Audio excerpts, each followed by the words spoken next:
registro de asistencia y podamos iniciar nuestra sesión.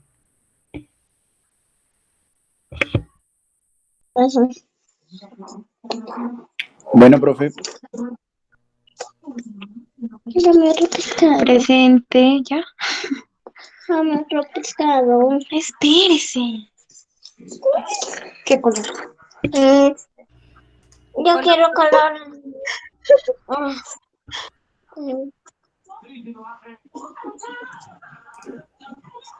Ya. Por favor, entonces todos pónganle presente su asistencia. Presente, profe. Joel Sebastián Unigarro. Eso. Presente, profe. Shannon Rosero. Presente, Presente, profe. Marta Hernández. Presente, profe. Karina Herrero. Presente, profe Manuel Sarria. Presente, profe Lizeth Botín. Presente, profe Ángela Natalia Montaño. Presente, profe Catalina González. Presente, Diego Sandoval. Bueno, perfecto. Bueno, inicialmente un cordial saludo para todos ustedes. Inicialmente quiero manifestarles pues que ya tenemos lista la plataforma. Estamos en cargue ya de los últimos documentos y circunstancias y donde se van a cargar entonces en este caso los trabajos y las actividades o las lecturas que vayamos a hacer.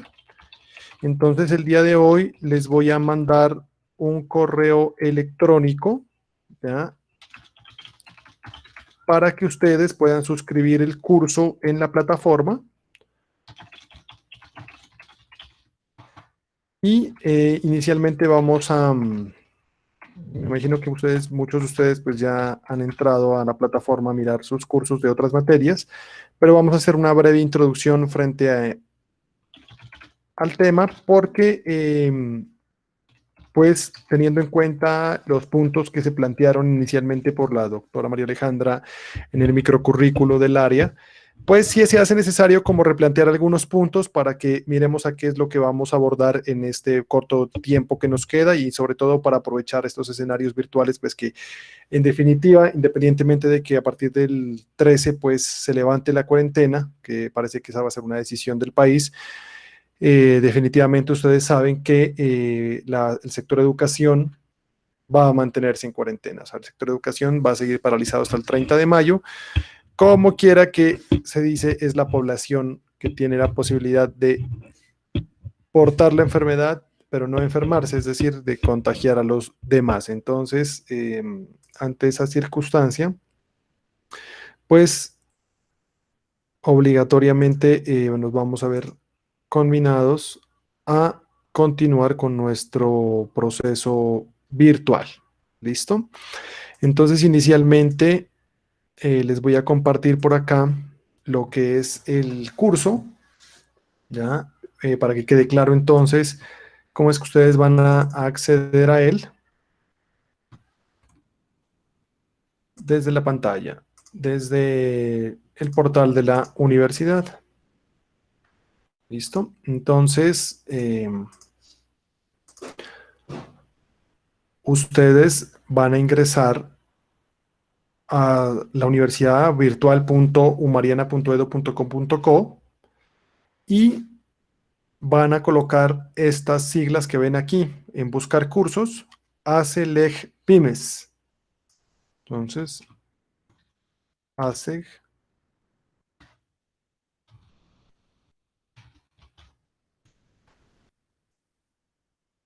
automáticamente les va a aparecer aquí el curso. Ustedes aquí pues lo matriculan con una contraseña que les voy a enviar a su correo.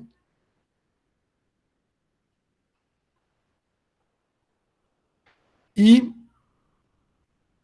aquí están, digamos, los módulos que se van a abordar en esta materia. Entonces, Se supone entonces que este módulo introductorio ustedes ya lo abordaron con la doctora María Alejandra, pues que tiene que ver con unos escenarios básicos de derecho privado, digamos, sobre eso no vamos a repetir, y estábamos en el tema de constitución legal de empresas. Si bien las últimas dos sesiones pues lo hemos hecho así muy rápidamente, la verdad es porque estábamos tratando de asentar digamos, lo que se dice, el tema que vamos a manejar o que, el que sea más útil para ustedes finalmente ante este cambio de la coyuntura que tenemos ahorita, de estos escenarios virtuales. Entonces, vamos a terminar en este módulo 1, que sería el que estábamos abordando, lo que es el tema de las sociedades comerciales.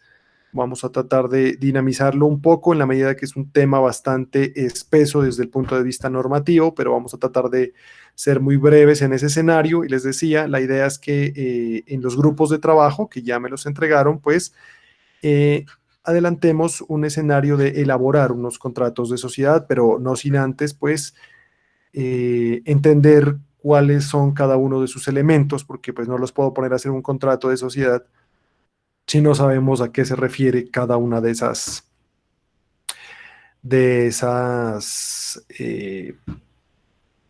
elementos. Finalmente, en este módulo vamos a avanzar con un poco lo que es la propiedad industrial. Me parece importantísimo que ustedes asuman ese punto. No sé si lo vieron en el derecho comercial, si no me lo confirman, que tiene que ver con todo lo que ver lo que es el nombre comercial, la enseña comercial, el logo comercial, todo lo que se deriva de esos derechos, digamos que son inmateriales, pero son importantes saberlos manejar, la marca, ¿ya? Y la propiedad industrial, que tiene que ver con la patente, los diseños de operación, etcétera, etcétera, etcétera. Me parece importante que los miremos. Otro escenario que va a ser el derecho del consumidor, que me parece importante, y es mirar todos esos escenarios a los que se enfrentan ustedes como empresarios, digamos, por malas prácticas de competencia, los reclamos, cómo presentan las demandas las personas cuando a uno lo demandan por no vender bien un Profe, servicio. qué pena, perdón. Cuénteme. ¿Cuál es la clave? La clave todavía no se las he enviado. Permítame un segundito y ya se los Vale. envío en un correo. Al finalizar el módulo les envío en un correo, ¿vale? Dale. ¿Listo? Pero me parece importante que miremos este punto porque es una forma en la cual ustedes anticipan, digamos, a lo práctico de lo que es el derecho del consumidor. Finalmente, este módulo que sería el principal, pero que realmente pues, es un poco corto, que tiene que ver con la legislación MIPYME, es decir, las facilidades administrativas, fiscales, tributarias, digamos, que tienen las micro, medianas y pequeñas empresas, ¿ya? Que es, digamos, el punto fuerte. Pues el enfoque de las materias ha sido diseñado como a las medianas, pequeñas digamos, pequeñas y medianas empresas, pero realmente pues hay unas reglas generales que son las que estamos viendo ahorita y esas pequeñitas. Y finalmente terminaríamos con lo que es las competencias ciudadanas, que tiene que ver pues con ese tema de lo que es el ECAES.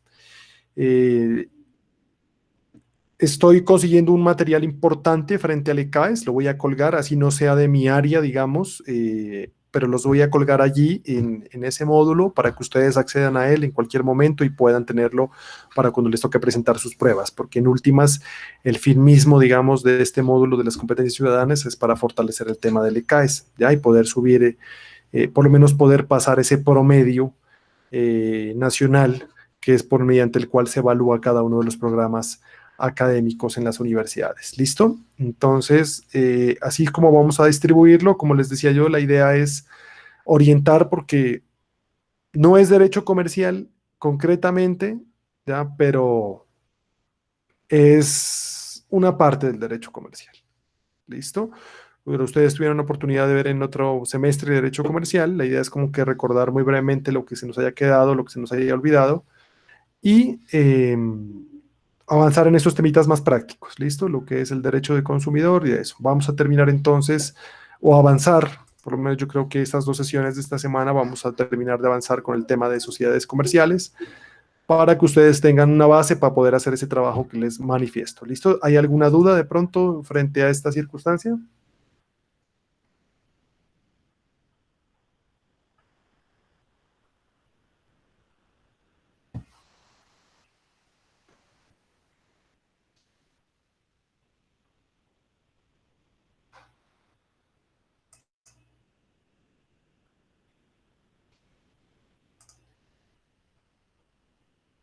¿Sí me escuchan?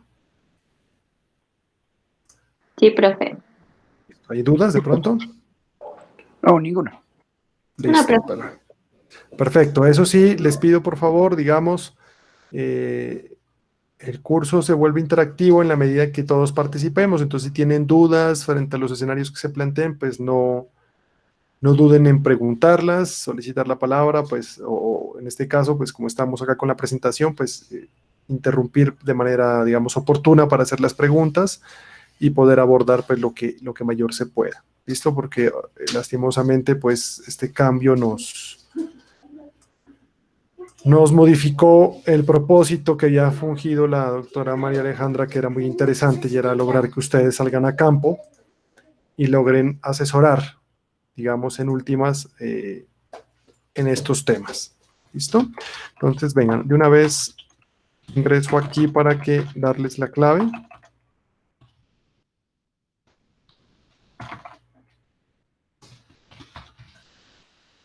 Si alguno de ustedes tuviese dificultades en la matriculación, por favor me manda un correo electrónico para matricularlo manualmente.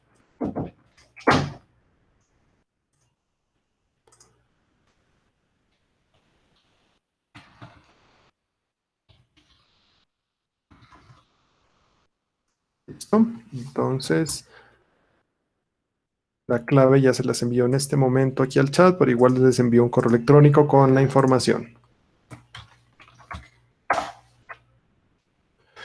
Bueno, yo voy a retomar el tema con el que veníamos hablando, que era los elementos esenciales, digamos que fue lo que vimos del contrato de sociedad, pero los voy a desmenuzar un poco, digamos, y voy a volver a tocar el tema para que nos quede claro, digamos, un poco más espaciado el tema y un poco más de ejemplos para que lo tengamos más claro. ¿Listo? Entonces, les pido por favor, si existe alguna duda, pues no duden en advertirme sobre la duda que ustedes tengan. Ahorita pues ya hemos logrado acoplarnos totalmente, digamos, a esta plataforma, entonces vamos a ir manejándolo. Si miran todos la presentación, por favor me confirman. Sí, profe. Listo. Entonces, muy brevemente, vamos a recordar algunos temas sobre lo que es o las características del contrato de sociedad. ¿Listo? Entonces, a modo explicativo, a modo general, pues el contrato de sociedad es un contrato comercial. De esa manera, el concepto de contrato comercial, como está establecido en el código, es que es un acuerdo entre dos o más partes, tendiente a constituir, regular o extinguir una relación jurídica patrimonial, ya que en este caso tiene que ver con las actividades comerciales, que ustedes ya las conocen. En síntesis, ese es el concepto genérico de contrato comercial. Decimos que el contrato de sociedad es un contrato comercial porque en efecto es una forma de creación de empresa, ya de manera asociativa, que pertenece exclusivamente al régimen del derecho comercial. ¿Listo? Se suscribe para ejecutar actividades comerciales. Otra característica del contrato de sociedad es que es un contrato principal. ¿Qué significa esto? No requiere de otro contrato para sobrevivir. Entonces, tenemos que en los contratos normales existen contratos civiles, contratos principales y contratos accesorios. Entonces, aquí hay un ejemplo, ¿ya? Que nos dice, la compraventa de un bien inmueble es un contrato principal. Y la hipoteca que se suscriba para contratarlo, para comprarlo, digamos que es un contrato accesorio. La hipoteca no sobrevive sola. ¿Ya? Entonces, en el caso de un préstamo, el mutuo es el contrato principal, ¿ya? El préstamo por interés de un dinero. La hipoteca, como es una garantía, es un contrato accesorio. Entonces, en este caso, la sociedad no es sujeta de ningún tipo de contrato principal. El contrato principal es la sociedad. Es un contrato típico y nominado. Entonces, en los contratos, en la clasificación de los contratos, encontramos contratos típicos y contratos atípicos. ¿Cuáles son los atípicos? Los que no están regulados en la ley, que se crean por virtud de la costumbre mercantil, ¿ya? Que han venido siendo regulados, digamos, en el transcurso del tiempo. Entonces, los contratos de outsourcing se regularon hace poco. Los contratos de telecomunicaciones son contratos que, si bien la ley establece algunas bases sobre lo que es el servicio, pues son contratos, digamos, de adhesión, que se dicen que se construyen entre las partes. Las sociedades no son ese tipo de contratos, son contratos típicos porque están regulados expresa y claramente en la ley. Entonces, están establecidos en la ley y tienen un nombre determinado, no es creación de las partes. Entonces, ¿dónde encuentro yo esa regulación de las sociedades que vamos a ver en este curso?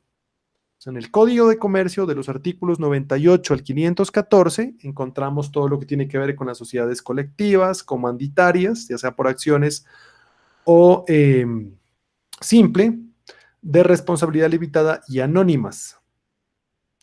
En la ley 1258 encontramos lo que es la sociedad por acciones simplificada, las SAS, y estas que de pronto ustedes no las tenían en el radar, la sociedad agraria de transformación. Es una especie de sociedad que regula el derecho agrario, pero que tiene en lugares como Nariño, que es rural, una importancia, digamos, que no ha sido explotada. Es importante tenerla en cuenta por las facilidades que tiene de acceder a proyectos de inversión en esa área. Y las sociedades de comercialización internacional, que si bien es que una sociedad común de las que vemos acá atrás se dedica a exportar, ¿ya? Tienen una denominación especial, ¿ya?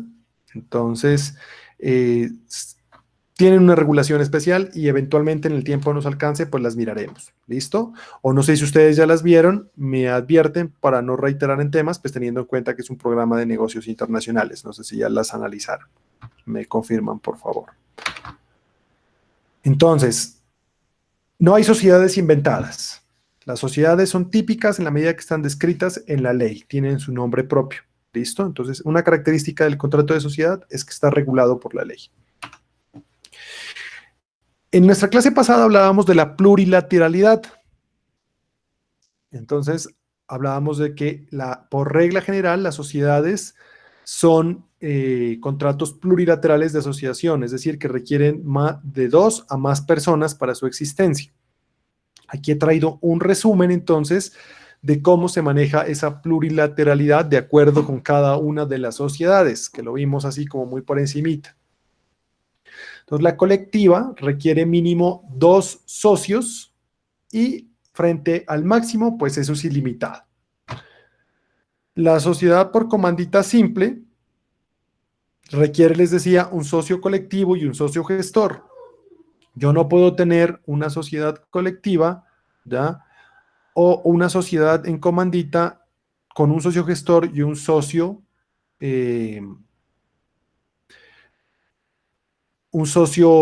les decía yo, de industria, digamos, una persona que presta su fuerza de trabajo porque no se constituiría el mínimo para que concurra a la sociedad. Frente a los socios gestores, pues son ilimitados, y los comanditarios, es decir, los socios inversores, ya porque la comandita simple tiene 2 tipos de socios, un socio colectivo y un socio comanditario. Aquí creo que tenemos un pequeño error en la diapositiva, excúsenme. Lo corregimos de una vez para que no haya lugar a equivocaciones. Un socio gestor y un socio comanditario.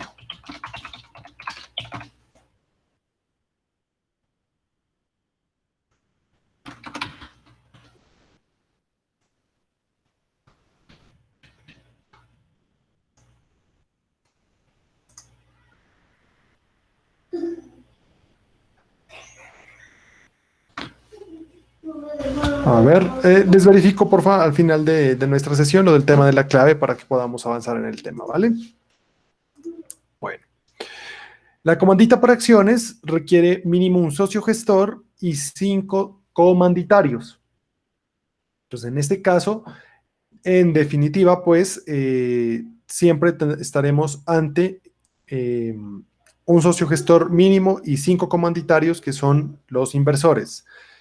Gestores ilimitados y comanditarios ilimitados. En la sociedad de responsabilidad limitada, vamos a decir que esa sociedad sí es bien limitada porque no solo en materia de su responsabilidad, es decir, con lo que responden los socios, sino ya que socios mínimos nos exige 2 y máximo 25. No puede haber entonces más de 25 socios.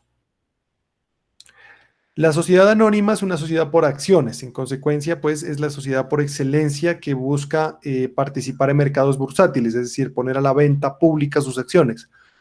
No todas las sociedades anónimas, pues, tienen esa virtud de negociar en bolsa, pero sí, digamos, ese es su ideal. Entonces, en esa medida, pues, los socios mínimos para su constitución son 5 y los socios máximos son ilimitados.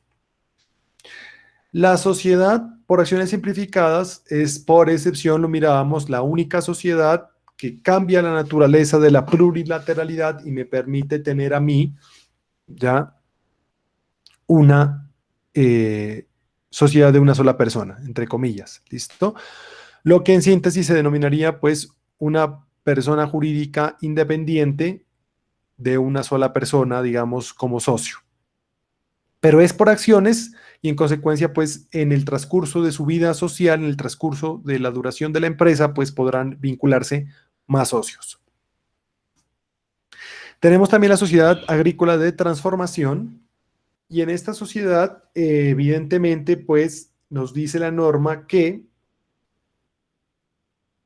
únicamente pueden ser mínimo 3 socios y socios máximos ilimitados. Anticipándonos un poco a esta sociedad agrícola de transformación, pues es una sociedad que se constituye entre pequeños productores, ¿ya? O para asociar pequeños productores con el fin de buscar autónomamente la transformación de productos agrícolas, ¿ya? O de procedencia animal para su venta, ¿listo? Tiene ese fin específicamente. Y la sociedad de comercialización internacional que, de acuerdo con la modalidad que escojan de cualquiera de las que están atrás. ¿Listo? Entonces, frente a la plurilateralidad, pues existen unos mínimos y unos máximos que los estamos viendo aquí en nuestra presentación. Es un contrato solemne. Entonces, ¿qué significa que es un contrato solemne? Existen contratos, digamos, que tienen unos requisitos esenciales sin los cuales ya el contrato no tiene validez. Entonces, por ejemplo, un contrato solemne, ¿ya? Es el contrato de venta de un inmueble, porque requiere obligatoriamente escritura pública y su registro en la Oficina de Instrumentos Públicos. Lo mismo sucede en este caso con las sociedades comerciales. Esto hasta cierto punto. ¿Por qué? Porque antes de la entrada en vigencia de la legislación para las microempresas, pues toda sociedad, por más pequeña que sea, tenía que incurrir en los costos que es elevar una escritura, un contrato de sociedad, una reforma estatutaria, etcétera, etcétera, mediante una escritura pública.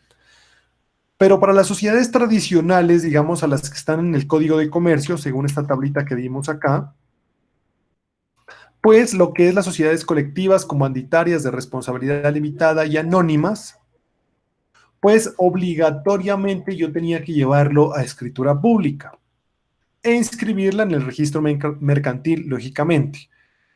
La pregunta es, ¿desde cuándo empieza a existir la sociedad? ¿Desde la firma de la escritura o cuando se inscribe en el registro mercantil?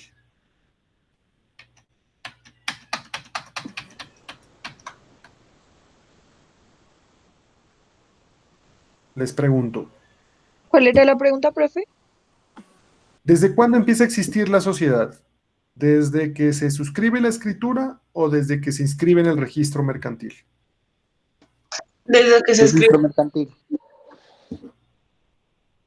Entonces, digamos, la sociedad como tal existe desde el momento, desde la firma de la escritura. O sea, ahí existe la sociedad. ¿Y por qué es que se hace necesario esto? Porque a partir de la firma de escritura surge la persona jurídica, ¿ya? Pero sus actos no son oponibles a terceros, es decir, no se obliga como sociedad todavía, no puede ejercer sus derechos hasta que esté inscrita en el registro mercantil. Pero ¿por qué es necesario establecer de que es desde que se firma la escritura? Porque en el momento en que se firma la escritura, pues los socios adquieren ya obligaciones respecto de la sociedad. Por ejemplo, el pago del capital que se va a aportar, de los aportes. Entonces, si no tuviera, digamos, no tuviera,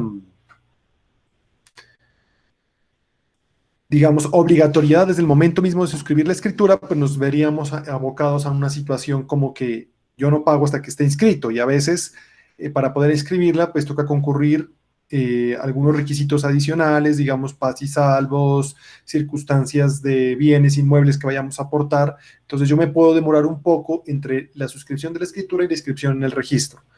Que yo pueda entrar a operar y suscribir y obligarme como sociedad comercial, digamos, después del registro, pero la relación socios, ¿ya?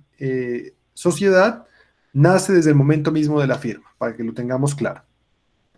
¿Listo? Bueno. Entonces, les decía por qué esto se volvió un freno para la formalización empresarial en Colombia, porque, digamos, los costos son altos. Mire, de acuerdo con la resolución última del 2020, hay que pagar un impuesto, o bueno, como el costo es un 3 por mil, ¿ya?, del capital que se tenga, ¿ya?, establecido en la sociedad. El capital suscrito, digamos, que es el capital de acuerdo a las sociedades por partes o cuotas de participación, como las colectivas, las comanditarias respecto de los socios gestores, o las de responsabilidad limitada, y las acciones por capital autorizado. ¿Cuál es la diferencia entre el capital suscrito y el capital autorizado? El capital suscrito es el evidentemente pagado. ¿Listo? Entonces, en las sociedades que son por partes o cuotas de participación, se paga sobre el capital que se haya pagado. ¿Listo? El valor de, el que se haya adquirido, digamos, las cuotas que se hayan establecido para la constitución de esta sociedad. Y en las sociedades por acciones, pues hay tres tipos de capitales, ¿no? El capital pagado, el capital autorizado y el capital que esté pendiente, digamos, por pagar. En este caso, ese capital autorizado hace alusión a todas las acciones que se hayan establecido en la sociedad, porque en la sociedad por acciones yo puedo especular un poco en el sentido de que puedo decir esta sociedad cuesta tanto, ¿ya?, y vender la sociedad, las participaciones al fin de adquirir ese capital que busco para realizar la empresa social. Bueno, ¿qué sucede entonces con sociedades pequeñas como lo que se denominan las microempresas? Entonces, ¿cuándo estoy ante una microempresa? De acuerdo con este decreto 3019 del 2013. Y aquí hay que tener mucho cuidado donde buscamos las normas. Por ejemplo, si ustedes van a la página mipymes.gov.co, no sé si han visitado esa página, ahí les aparece un concepto que más desactualizado del 2012, que según ellos todavía no se ha definido concretamente mediante decreto cuál es el tema de los ingresos anuales brutos de las microempresas para definirlas como tal. Entonces, pero sí salió el decreto 3019, que tiene que ver con el tema de las NIF, ya de las normas internacionales de contabilidad, y estas nos dice que una microempresa es aquella que cuenta con una planta personal no superior a 10 trabajadores, o, digamos, son excluyentes, no tiene unos activos, excluida la vivienda, digamos, por valor inferior a 500 salarios mínimos legales mensuales vigentes. ¿Listo? Que su capital sea inferior a eso, ¿ya? Cuando dice excluida la vivienda, pues hace alusión, digamos, a esa empresa que trabaja desde el hogar. Tiene que ver con un capital, unos activos netamente destinados al establecimiento de comercio. y tener ingresos brutos anuales, o tener, perdón, ingresos brutos anuales inferiores a los 6.000 salarios mínimos legales mensuales vigentes. En consecuencia, ante estas circunstancias, si tengo una microempresa de esta naturaleza, yo puedo constituir cualquiera de estas sociedades tradicionales, ¿ya? Una sociedad por colectiva, una sociedad comanditaria, ya sea por acciones, o una sociedad comanditaria simple, o de responsabilidad limitada o anónima, ¿ya? Sin necesidad de pagar estos costos de escrituración, es decir, lo tengo que hacer por documento privado hace alusión al documento suscrito entre los particulares y registrado en la Cámara de Comercio.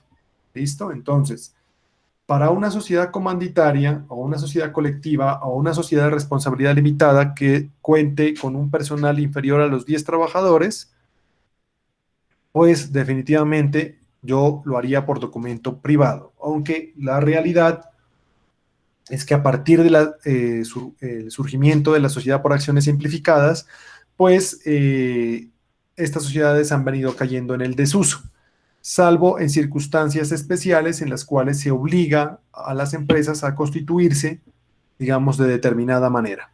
Ya vamos a ver unos ejemplos. La sociedad por acciones simplificadas, dice la norma, se suscribe mediante un documento privado, un contrato privado, pero, digamos, tienen que autenticarse las firmas en notaría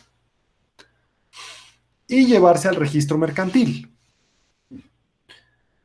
Entonces, para las microempresas nos piden documento privado y registro en Cámara de Comercio, pero en las acciones simplificadas nos piden la autenticación de la firma. Entonces, bueno, un requisito de más para una modalidad de sociedad que debería ser mucho más sencilla, pero igual en últimas, pues no es demasiado costoso, que tiene que ver con que se presenten los socios, ya sea individualmente o por apoderado, ¿ya?, a concurrir a la notaría para verificar que sí están de acuerdo con la suscripción de esa sociedad. ¿Qué sucede si se viola la solemnidad? Es decir, no se hace como dice la ley.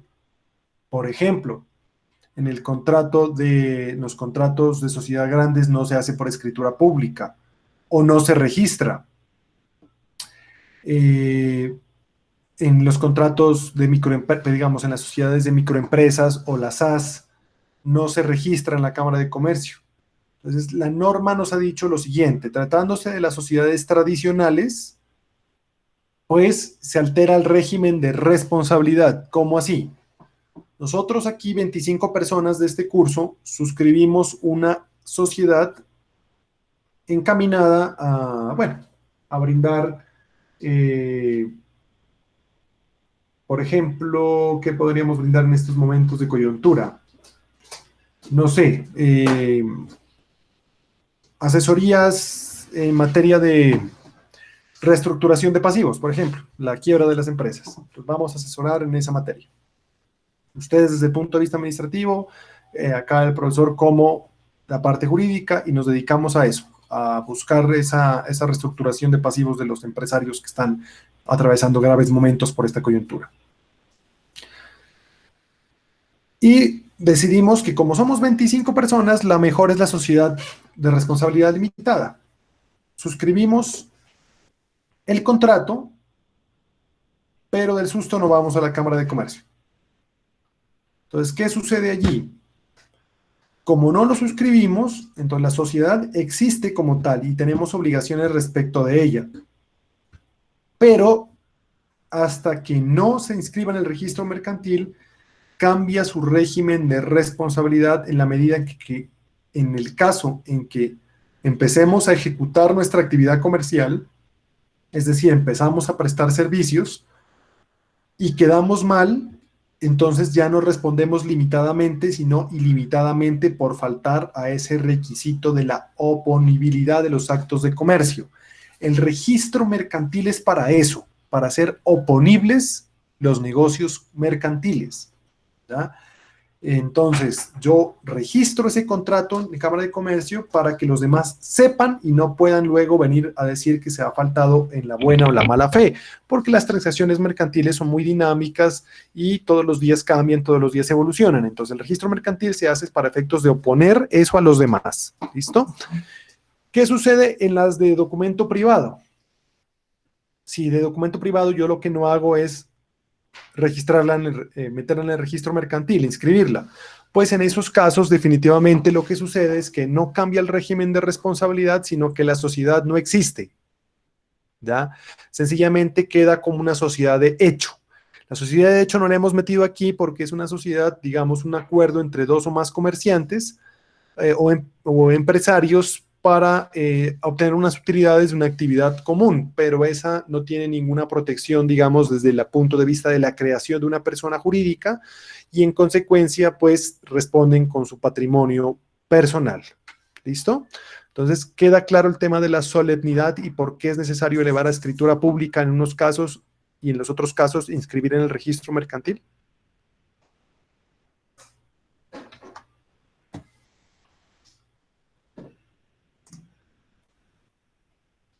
Profe, y si cualquiera, o sea, pues que no, las personas que vayan a conformar así la sociedad no saben que tienen que hacer esto y simplemente empiezan a organizarse así pues en la informalidad, pero después ya quieren constituirse, o sea, ahí en qué irían, ¿no?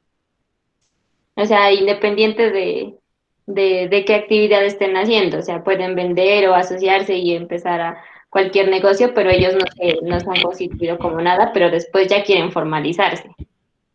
Ya, pero sí le entiendo su pregunta. Bueno, primero, el comercio, o sea, sino que uno, hoy en la actualidad, digamos, se habla del derecho comercial, pero si ustedes ya, en el momento que les dé por hacer algún tipo de especialización, ustedes se van a dar cuenta que el término comercio, pues es un término ya anacrónico, pues, ¿no? El comercio en la época que surgió, pues, la revolución comercial. Hoy hablamos de la empresa, ¿no? Entonces, hoy yo les diría, el derecho empresarial, o por lo menos para ser empresario, no se requiere, entre comillas, o para ejercer el comercio, digámoslo, no se requiere estar formalizado. Esta es una realidad, ¿ya? ¿Que viene de dónde? Y me veo obligado a echarles el cuento porque, digamos, hay que entender la coyuntura social en la que surge el comercio. Imagino que ustedes esta historia se las han de haber contado más de una vez, pero cuando surge el comercio como tal, el comercio era muy organizado, tenía sus propias reglas, sus propios jueces, sus propias autoridades, tenía sus propios ejércitos. ¿Por qué? Porque cuando surge el apogeo de la revolución comercial, pues Europa estaba desagregada, digamos, en principados, en unos territorios no muy certeros, llenos de piratas, de cosas.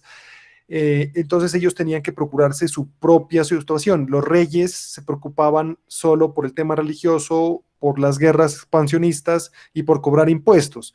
Entonces, en la revolución, digamos, ellos eran muy organizados, al punto de que empiezan a obtener ese poder económico y empiezan a rivalizar con el Estado.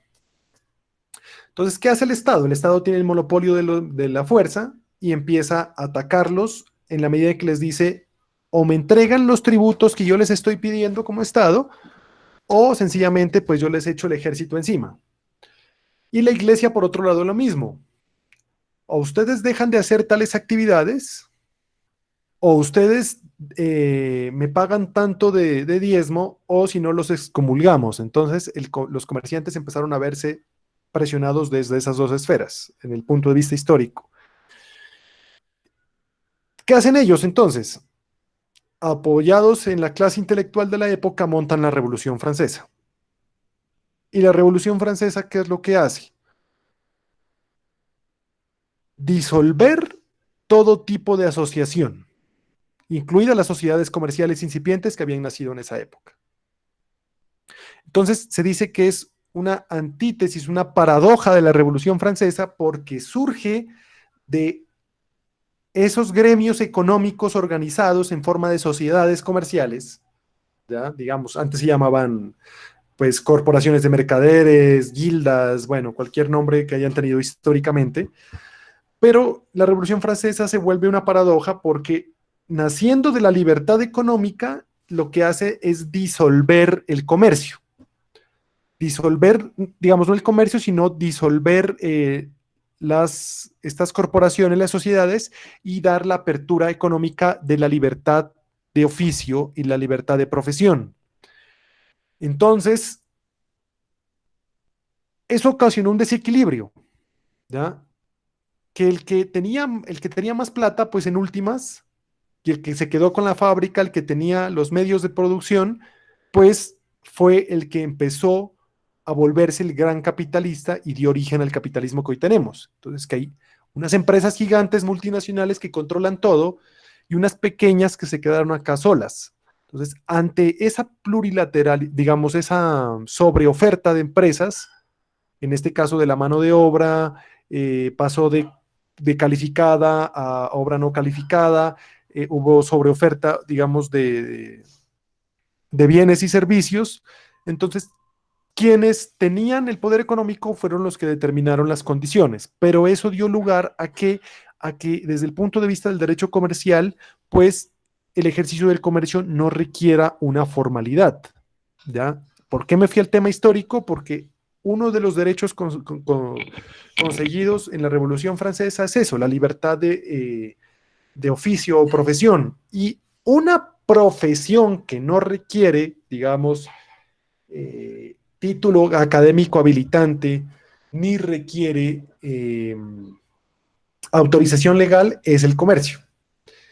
Sin embargo, pues los comerciantes se han dado cuenta que tienen que volver a esa organización de vieja data para poder fortalecerse, ¿listo? Y poder eventualmente pues luchar justo contra esas grandes potencias económicas. Entonces surge nuevamente la necesidad del registro mercantil, de las sociedades comerciales, etcétera, etcétera, digamos, y vuelven a surgir esas sociedades. Usted me dice entonces, tengo a unos comerciantes asociados, digamos, nos ponemos de acuerdo aquí nosotros para montar un negocio, pero no tenemos una sociedad comercial. No hay problema. ¿Cuál es la diferencia? Le voy a poner un ejemplo desde el punto de vista trágico. Entonces, somos una sociedad de hecho, que es lo que usted me está diciendo, ¿ya? Somos 2 comerciantes o 3 comerciantes o 5 comerciantes que ponemos un capital para emprender en un negocio, en un local, ya cualquiera que él sea, venta de bienes o servicios, y empezamos a generar ya nuestros ingresos. Pero paralelamente hay otros 5 compañeros del curso que montan una SAS. Ambos acudimos a suscribir un contrato con una empresa. El contrato es por 100 millones de pesos. Y ambos, una parte de ese proyecto lo contrata la SAS y otro nosotros la sociedad de hecho. Por motivos de estas circunstancias sociales que estamos viviendo, ninguno de los dos, ni la sociedad de hecho ni la SAS, puede cumplir con el contrato. Y la otra empresa grande nos dice de malas, ustedes no cumplieron, entonces los voy a demandar, ejecutar, me tienen que pagar perjuicios. Supongamos que los perjuicios son de 50 millones de pesos. En el caso de las SAS, ellos, como son una sociedad de responsabilidad limitada, responden hasta por el monto de sus aportes. Entonces, si cada uno de ellos aportó 5 millones de pesos, pagarán, digamos, cada uno, la sociedad cubre con su patrimonio lo que tenga, digamos que la sociedad tiene un patrimonio de 25 millones de pesos, y los socios, digamos, responden hasta por el monto de sus aportes. Que a veces se malinterpreta esa situación, ¿no? No es que la sociedad responda únicamente con lo que tiene, sino que eventualmente el socio responde hasta por el monto de sus aportes. Entonces, cada uno aportó 5, cada uno aportará, ¿ya? Hasta el monto de lo que aportó. Pero acá, entonces, pagan 50 millones y hasta ahí llegó. No pagan más, se liquida esa empresa y se acabó. ¿Ya? Porque a lo imposible nadie está obligado. Pagaron los 50 millones y se acabó la SAS. Cambio a nosotros, los que hicimos la sociedad de hecho, nuestra responsabilidad es solidaria e ilimitada. Entonces, de todos los que estamos aquí, ¿quién fue que me preguntó?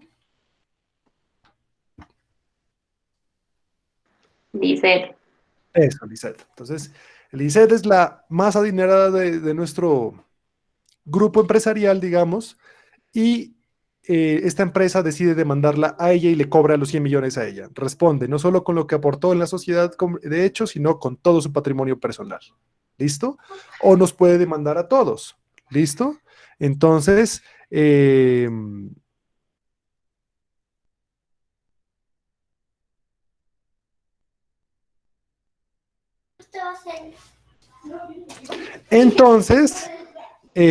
como les decía, pues hay unas diferencias, digamos, yo no necesito estar organizado empresarialmente para ejercer el comercio. Lógicamente, quien está organizado tiene unos beneficios, sobre todo lo que busca este curso es que ustedes no solo comprendan cómo es que se crea una empresa desde el punto de vista formal, sino acceder a los beneficios que le dan a las medianas, pequeñas y microempresas en esa medida de la cultura del emprendimiento. ¿Listo? Esta materia, obviamente, desde el punto de vista jurídico, porque pues ustedes ya han visto cantidad de materias, digamos, con los expertos profesores que tiene este programa. Entonces, en esos temas. Pero desde el punto de vista jurídico decimos entonces que lo que cambia es el régimen de responsabilidad. ¿Listo? Para que tengamos claro entonces ese tema. ¿Sí queda claro entonces? sí, profe. Listo. Bueno.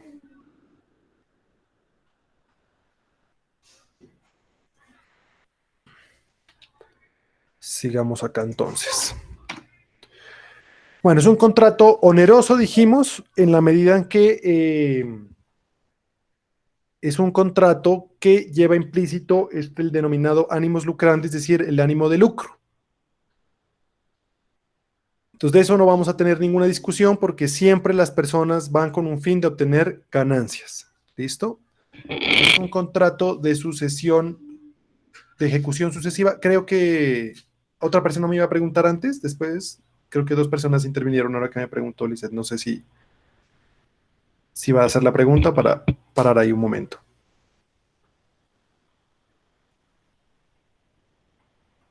Bueno.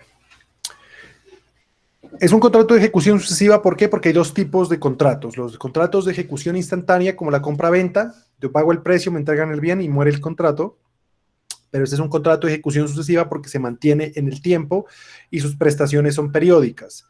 Tiene obligaciones de ejecución sucesiva del socio, que es el que entrega, digamos, los aportes, y ejecución sucesiva de la sociedad, porque la sociedad, como persona jurídica, pues actúa directamente, genera unos ingresos y viene un reparto de utilidades a final del ejercicio. Y es de libre discusión. ¿Qué significa esto? Que la ley me da unos parámetros generales y yo puedo adecuar los contratos de sociedad conforme a mis necesidades. ¿Listo? Definir qué actividad voy a realizar, cómo va a estar compuesta los órganos sociales, cómo es el quórum que vamos a utilizar para ciertas decisiones. Digamos, la ley me da unas pautas generales. ¿Listo? Pero, digamos, esa libre discusión se ve limitada en algunos casos, que lo que les decía acá, cuando yo voy a montar una empresa de servicios públicos, por ejemplo, que en el caso de los servicios públicos, si bien son obligación del Estado, la Constitución permite que los particulares los presten con su control y vigilancia, pues en algunos casos la ley nos obliga a adoptar algún tipo de sociedad. Por ejemplo, si yo quiero crear un banco, una aseguradora, un intermediario de seguros, una financiera, etcétera, etcétera, etcétera, siempre debo adoptar ya el denominado sociedad anónima. ¿Listo? Porque son sociedades netas de capitales. Siempre debo hacerlo de esta manera.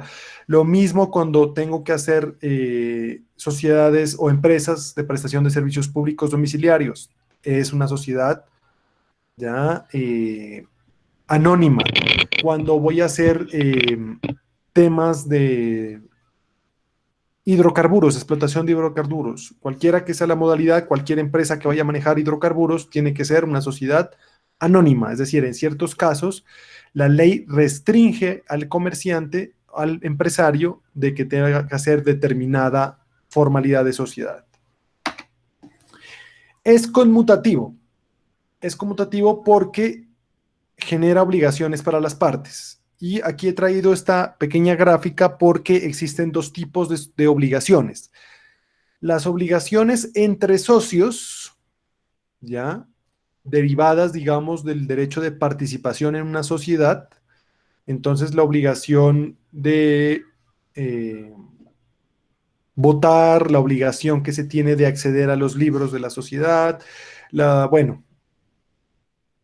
las sociedades derivadas del pago de las obligaciones, etcétera, las sociedades que existen entre socios y las sociedades que existen entre las dos personas que surgen, ¿no? En esta relación, la persona jurídica de la sociedad, que es lo que está aquí en el centro, y las sociedades con los socios individualmente considerados. Entonces, hay obligaciones de las personas naturales o jurídicas que la constituyen como socios y hay obligaciones de la sociedad con los socios, como cuáles: pago de utilidades, como cuáles: permitir revisar los libros fiscales, los libros contables, como cuáles, ya, permitir la participación en las asambleas, como cuáles, otra, digamos, las circunstancias disciplinarias cuando se expulsa a algún socio por alguna circunstancia. Entonces, existen dos tipos de sociedades. El contrato es conmutativo en la medida que hay obligaciones entre los socios, como pagar los aportes, respetar los estatutos empresariales de los socios, pero también hay obligaciones recíprocas entre sociedad y sus integrantes. Bueno, es un contrato que tiene autonomía patrimonial y lógicamente porque lo que busca el empresario es eso, ¿ya? Hacer una ruptura de su patrimonio para no comprometerlo y colocar un patrimonio a nombre de otra persona jurídica. Tiene autonomía en la ejecución de la actividad por cuanto no requiere, digamos, de autorización previa para funcionar.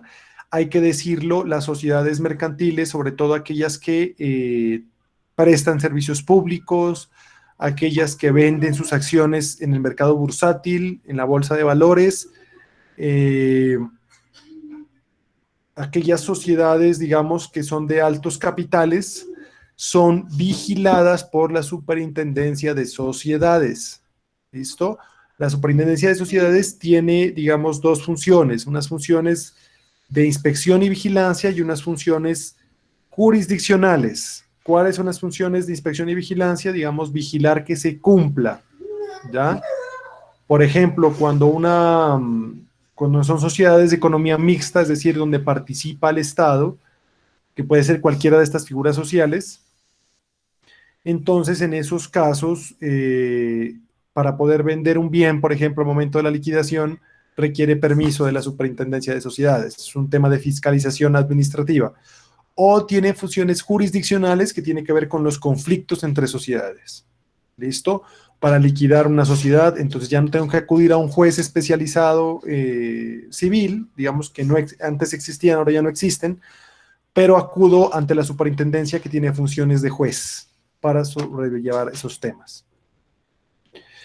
La sociedad es un sujeto de derechos en la medida en que pasa de ser un sujeto plural a un sujeto unipersonal, una persona jurídica nueva, sujeta de derechos y obligaciones, independiente de los socios, pese a sus obligaciones con ellos.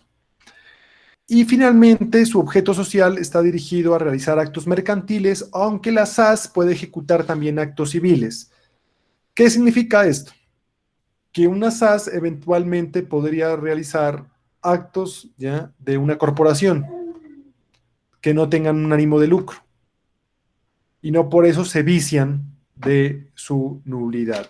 ¿Listo? Entonces, todas las sociedades están diseñadas para hacer tráfico mercantil, ¿ya? Todo lo que tenga que ver con las actividades mercantiles, que en última serían la venta, digamos, la transformación, fabricación y venta de bienes y servicios, sino también actos de carácter civil.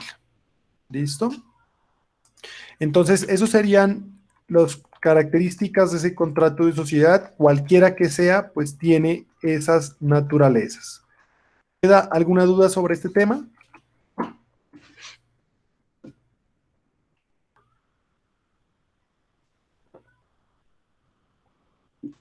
No, profe.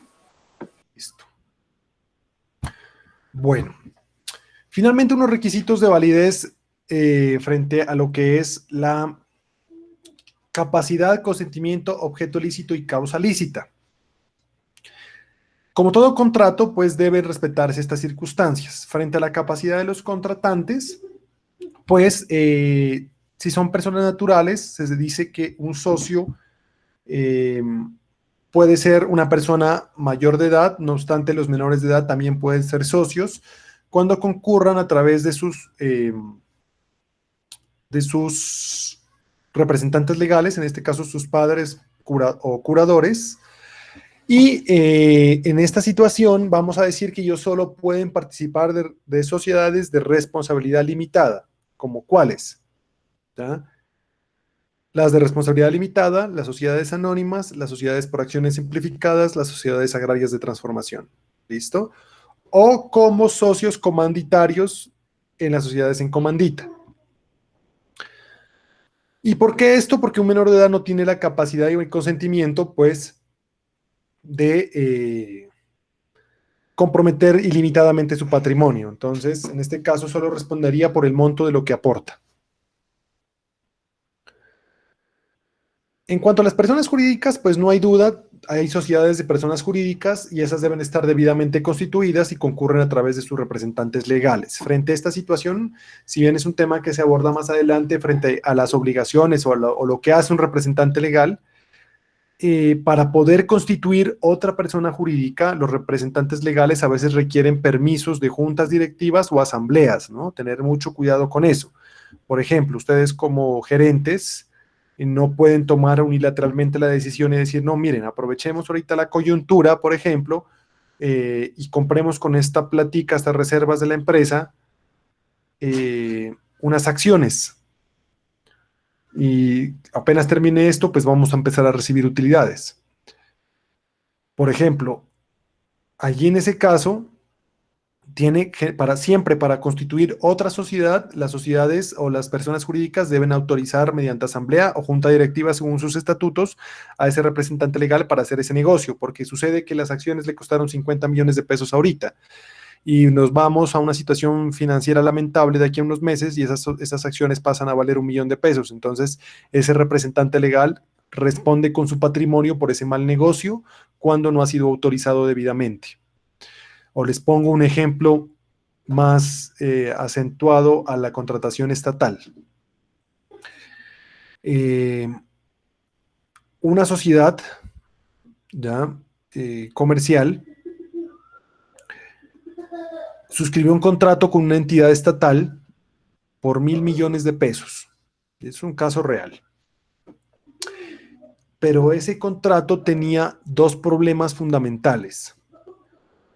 Uno, el objeto era imposible de cumplir. ¿Ya? Cometieron un error nefasto allí. La planificación, desde el punto de vista jurídico, inclusive era imposible de cumplir, pero bueno, la idea es que lo que querían era, entre comillas, sacar plata del Estado para ejecutarlo a través de esa entidad.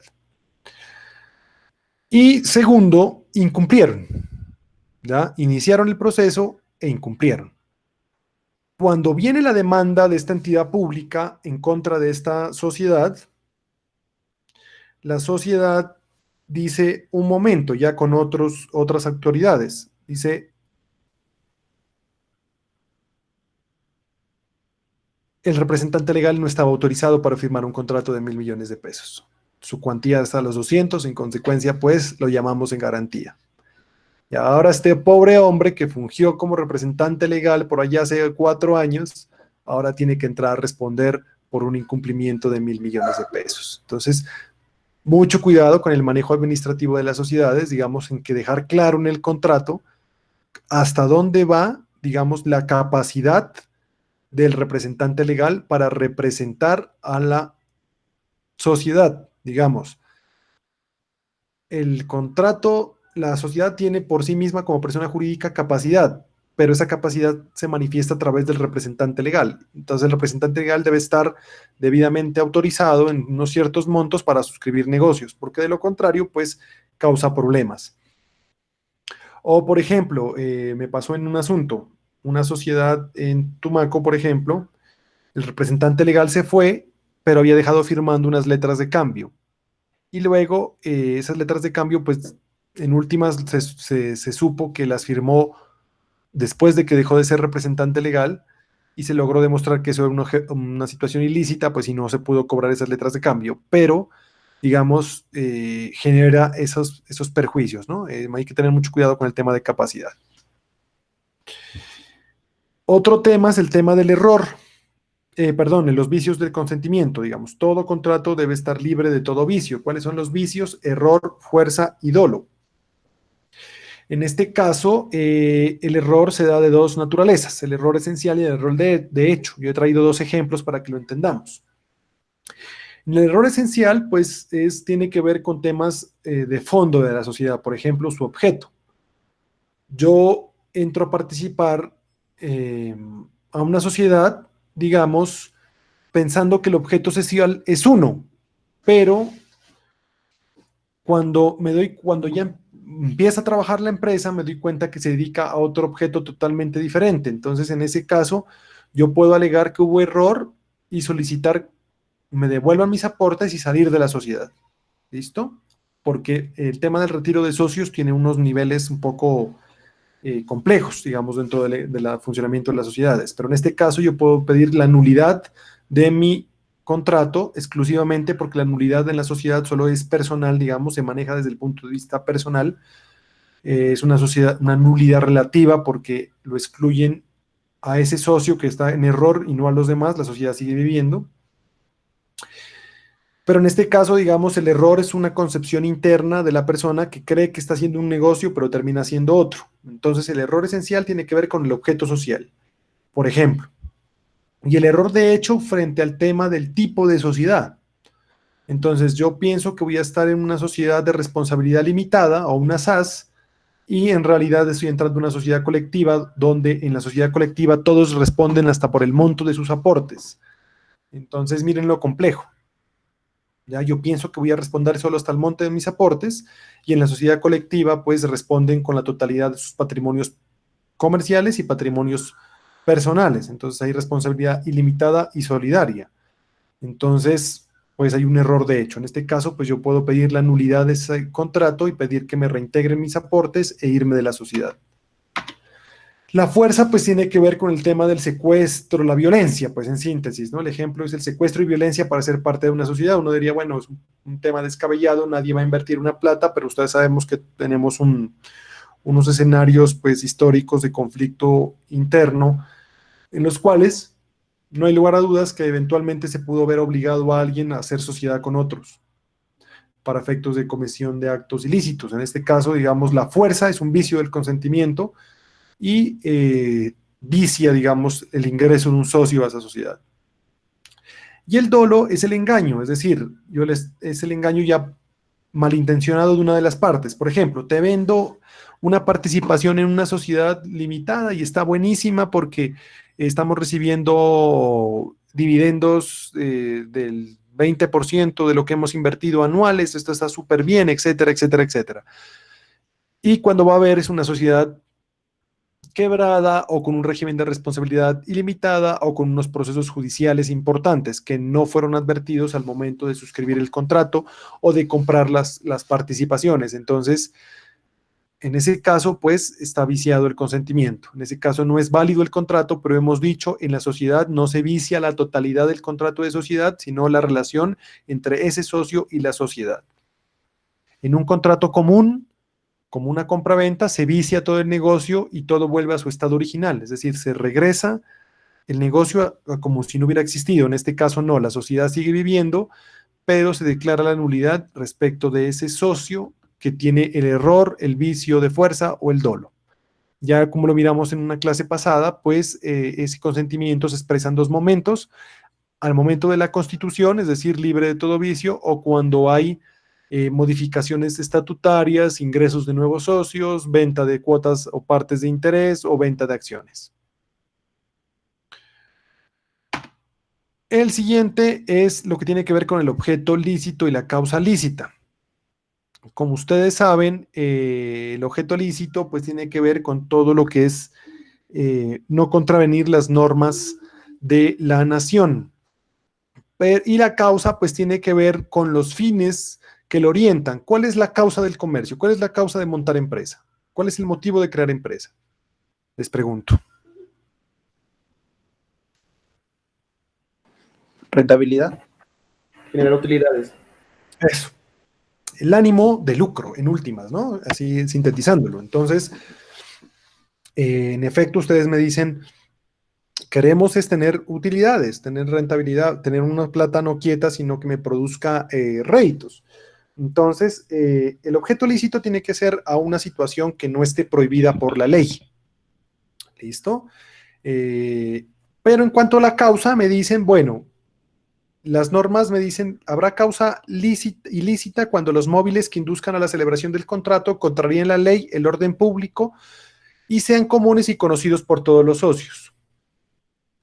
Y que el Código Civil nos dice el motivo que esté prohibido por la ley o contrario a las buenas costumbres y al orden público. Y el objeto ilícito me dice que se trata de que no haya controversia, digamos, que el objeto o la actividad económica no contravenga una actividad prohibida por la ley. Entonces, por ejemplo, yo no puedo hablar de que el derecho comercial o que puedo constituir una sociedad para el tráfico de estupefacientes, por ejemplo. Entonces, aquí en Colombia, los periodistas, los comunicadores sociales son muy ocurrentes para denominar algunos fenómenos sociales y sobre todo delictivos, ¿no?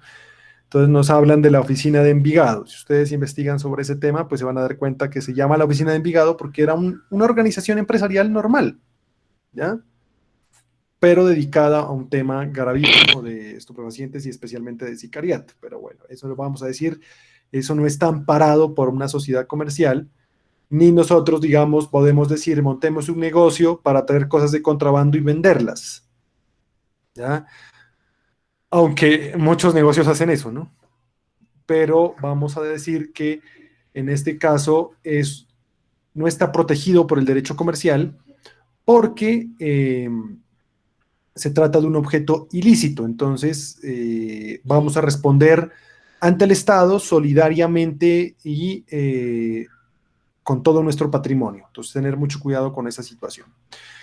En cuanto a las sociedades comerciales, las sociedades, lo decíamos la clase pasada, las sociedades tradicionales, colectiva, comanditarias, limitada y sociedad anónima, tienen que fijar, digamos, de manera expresa el objeto social al cual se van a dedicar, siendo nula toda estipulación de objetos sociales indeterminados. Sin embargo, para las microempresas, que dijimos eran ¿cuáles?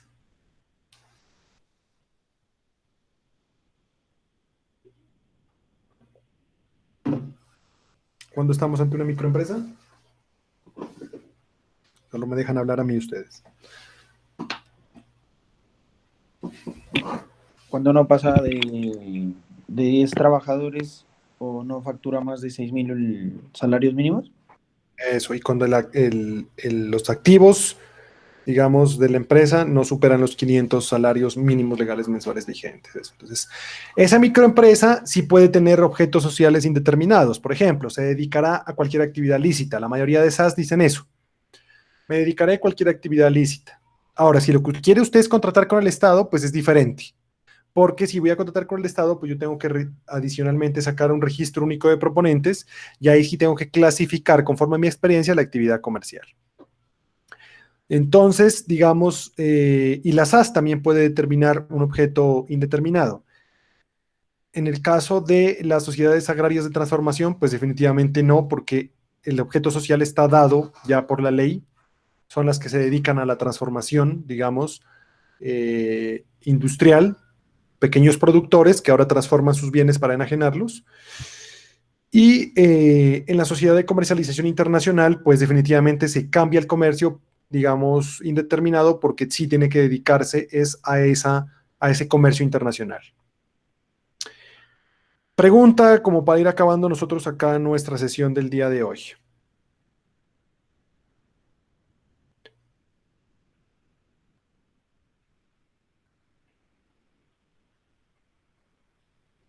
Si yo monto un negocio derivado de la prestación o para la prestación de servicios sexuales, digamos, un establecimiento de comercio que satisface ese servicio. El objeto es eso, ¿es lícito o ilícito?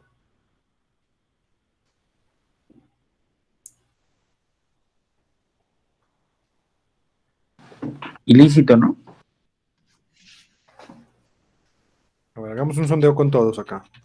Esta, Pues no, esa si actividad no- comercial está en la DIAN, profe, ¿se la puede clasificar? Contésteme primero si es lícito o no es ilícito. Pues es lícito, Sería ¿no? Porque lícito en la medida que tenga, pues, o sea, las chicas, pues, quieran, ¿no? Trabajar en eso. No, claro, no, es que si estamos ante una situación de trata de personas, pues ahí sí si estaríamos son ante un menores de delito. edad, Ah, no, entonces sí es obviamente va a ser lícito. ¿no? Pero Digamos, bajo esa o si no, causa, los ¿no? cabarets ya Mire, los hubieran cerrado. mire lo que dice la norma, ¿no? Digamos, que atente contra las buenas costumbres, dice hombre. Entonces, bueno, eso es un debate, digamos, que uno diría que se ha zanjado por muy debajo en Colombia. Yo este ejemplo siempre lo pongo en clases de derecho laboral, porque en materia laboral, digamos, yo diría las personas que trabajan ahí son trabajadoras o no, se zanjó solo hasta el año 2010. En el año 2010, una mujer que trabajaba en un establecimiento de estos de comercio quedó en embarazo, presentó una tutela, el primer juez se la negó porque le dijo que ella no tenía derecho al amparo del derecho laboral porque su actividad o esa actividad, si bien no estaba prohibida por la ley, atentaba contra la moral y las buenas costumbres. El juez de segunda instancia dijo, no, ese juez anacrónico está pensando conforme a su moral interna y no es objetivo, pero Colombia no tiene regulado nada, entonces yo por tutela no puedo resolver nada, sino que tengo que llevar esto ante el juez laboral para que decida si eso es una actividad amparada por el trabajo o no. Y finalmente llega a la Corte Constitucional y la Corte Constitucional le dice sí. Tenían un patrono, prestaba personalmente el servicio, estaba subordinado, recibía una remuneración, se la protege, se le paga sus indemnizaciones, etcétera, etcétera, etcétera, desde el punto de vista laboral. Pero, ¿por qué es que les pongo el tema aquí? Porque es que este escenario pues se debe analizar desde los dos puntos, ¿no? El extremo, el trabajador, pero también el extremo, el empleador. La Corte Constitucional llega a la conclusión de que existen tres tipos de países: los que los reglamentan, ese escenario de la prostitución; los que lo prohíben, ¿ya? Entonces, en el caso de los que lo prohíben, pues es un delito, en consecuencia, es objeto ilícito, no estaría amparado por el derecho comercial y yo no podría ponerme a una situación de estas. Hay países que lo reglamentan, es decir, que es una actividad económica regulada, que le dice dónde, cómo y dónde colocar el establecimiento, cómo hacerlo, cuáles son las normas de salubridad. No hay duda, es una actividad económica organizada, establecida y amparada por el derecho. Y un país como Colombia que no ha hecho ni lo uno ni lo otro, ¿ya? Ni lo ha prohibido ni lo ha reglamentado. Entonces, ahí queda todavía en la doble moral, ¿ya? De esta situación, pero sí les dejo para el debate y seguramente les voy a colocar una preguntita ahí en el foro, en el taller sobre este tema, porque digamos, podríamos anticipar con lo que yo les estoy diciendo, pues ni lo uno ni lo otro. Para definir si es lícito o no, tendríamos que hacer un análisis, digamos, de muchos factores. Entonces, estos establecimientos existen, no hay lugar a dudas, pero en fachadas de otro tipo de negocios. Entonces, este negocio se dedicará al comercio al por menor de bebidas embriagantes. Se acabó. ¿ya? No está clasificado. Y seguramente si vamos a los CUI, que son estos códigos universales de las actividades económicas de las Naciones Unidas, seguramente no lo vamos a encontrar. Pero entonces, como para que miremos, digamos, escenarios en los cuales ese tal objeto ilícito se vuelve borroso o estamos ante un Estado que tiene una doble moral, ¿no? En el sentido de que no lo prohíbe ni lo regula, digamos, y deja lastimosamente esas situaciones a un comercio, digamos, subterráneo que en últimas termina generando tropiezos, ¿ya? ¿Por qué? Entre más regula el Estado una actividad económica, se vuelve garante a veces a los comerciantes no nos gusta, digamos, en la medida que el derecho comercial se hizo en esa libertad empresarial, esa libertad, el derecho del comercio, entonces, es una manifestación de esa libertad que les comenté desde la Revolución Francesa, es una libertad del ser humano, no requiere per se ningún tipo habilitante, ¿ya? Entonces, pues que les empiecen a restringir algunas actividades, pues termina siendo complejo. Entonces, o ¿qué sucede? Bueno, eso se los voy a dejar de tarea más bien, para el tema de objeto ilícito, pero de una vez les suelto el evento. ¿Qué pasa entonces con estas empresas como Eternit cuando ahorita por las circunstancias de salubridad se prohíbe, digamos, el trabajo con el asbesto que ha causado tantos problemas a las personas que trabajaron ahí y a las que viven por ahí cerca con el tema del cáncer de pulmón? Llega una norma y cambia las condiciones económicas de esa actividad y les dice que ahora ya no es lícita, sino ilícita. ¿Qué pasa con esas empresas? ¿Ya? Entonces, esto con el fin de qué? De que cuando vamos a fomentar la creación de una empresa, pues tenemos que tener seguridad también, no solo desde el punto de vista genérico de que vamos a dedicarnos a cualquier actividad lícita, sino de que también cualquier objeto que nosotros trabajemos, pues puede transformarse y cambiar, o estar, digamos, subterráneo, digamos, sin regular. Ahí está la innovación finalmente, señores, ¿ya? En buscar, digamos, escenarios en los cuales no hay reglamentación. Hoy escuchaba en un blog a un personaje que decía, bueno, hay que sacar provecho de estos escenarios, ¿ya? Entonces, estamos en la casa, no solo vayamos a clases, estamos encerrados, pero los que estamos trabajando no tenemos de otra, pero empezar a explotar el tema de lo que es las tecnologías de la información y la comunicación para buscar ingresos, ¿ya? Entonces, por ahí miraba un meme, no sé si los dije a ustedes, que decía, pregunta seria, ¿cómo es que se hace para entrar a ser modelo webcam, no? Porque ya no va a quedar de otra sino utilizar la cámara del computador para ganar dinero, pero bueno. Eso es, señores y señoritas, entonces no sé si queda alguna duda.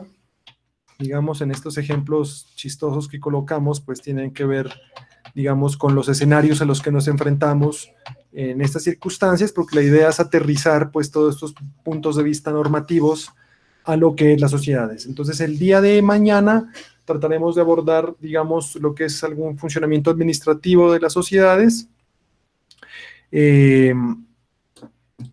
Y luego les dejaremos entonces ya lo que es nuestra actividad para después de Semana Santa, que es ir trabajando en ese contrato de sociedad de acuerdo con los grupos que ustedes me presenten.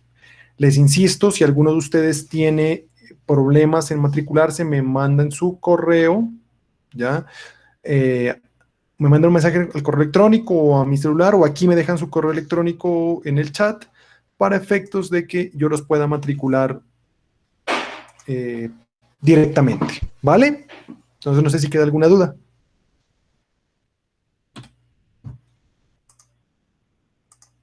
No, profe. Listo. Bueno, entonces, por favor se despiden, ojalá con cámara y micrófono para efectos del registro de asistencia y nos vemos el día de mañana. Gracias, profe. Hasta luego. Gracias. Hasta luego, profe. Gracias. Gracias, Muy profe. bien. Gracias, hasta luego. No, profe, gracias. Gracias, profe. Gracias, profe. Gracias, profe. Adiós. Profe, qué pena, una pregunta. Es que a mí si no, yo no pude hacer lo de inscribirme a la clase en Moodle, entonces ahí le mandé mi correo para que por favor me inscriba. Perfecto, no hay problema. Gracias, profe. Bueno, que esté muy bien. Luego. Hasta luego. Nos acaban de avisar que debemos evacuar todo el pueblo. ¿Pero qué sucederá con la gente que pasará la noche en la casa Girasol? Están en una segura. Allá donde tapemos y algo estarán bien. No me importa cómo, tengo que regresar a mi casa. Está prohibido el paso. ¿Qué es que mira? ¿Está viendo la película de Netflix o la clase? Oye, detente.